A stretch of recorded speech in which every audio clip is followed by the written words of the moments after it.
Mon frère et ma soeur, je profite de cette occasion pour te demander, est-ce que tu t'es déjà réconcilié avec Dieu? Est-ce que tu as déjà confessé tes péchés? Est-ce que tu t'es repenti de tes fautes? Chaque être humain naît pécheur. Nous sommes nés pécheurs de par notre ancêtre Adam et Ève. Nous sommes nés d'office étant séparés de Dieu.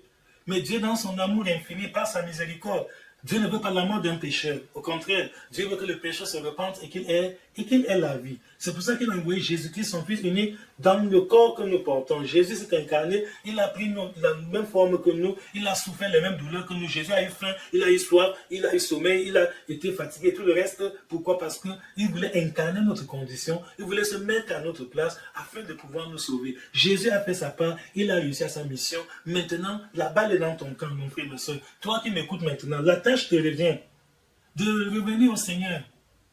N'aie pas peur. Dieu est un Dieu d'amour, Dieu de miséricorde, Dieu de bonté. Le Seigneur veut te pardonner, quel que soit le mal que tu as fait.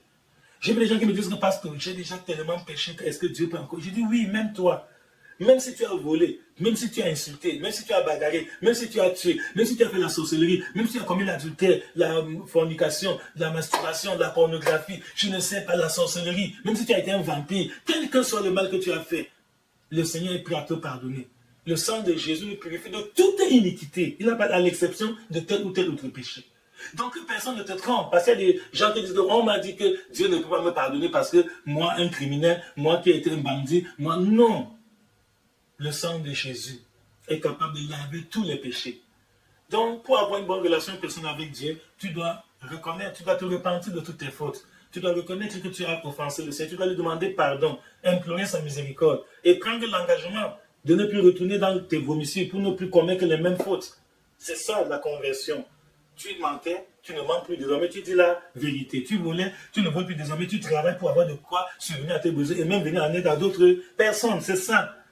Toi qui étais un coureur de jupons, toi qui trompais ta femme ou qui trompais ton mari, tu dis non, désormais je serai un époux fidèle, une épouse fidèle. Que mon mari soit là ou pas, que ma femme soit là ou pas, je vais lui rester fidèle. J'ai pris l'engagement d'avoir une seule épouse ou un seul époux pour toute ma vie. C'est ça, la bonne relation avec Dieu. Toi qui étais un escroc, un bandit, un voleur, tu trompais les gens, tu étais même réputé parce que tu es vraiment un don man, comme on dit. Tu es quelqu'un tellement un dos. Oh, ce n'est pas bon. Ça sonne très mal aux yeux du Seigneur parce que Dieu ne t'a pas envoyé sur la terre pour faire ça. Il a dit aime ton prochain comme toi-même. Et si tu aimes ton prochain comme toi-même, tu ne peux pas voler ce qui lui appartient. Tu vas détourner les biens publics. Tu ne peux pas vraiment commettre tout ce que les gens font comme corruption ici dehors. Donc c'est très important d'avoir une bonne relation avec Dieu quand tout va bien.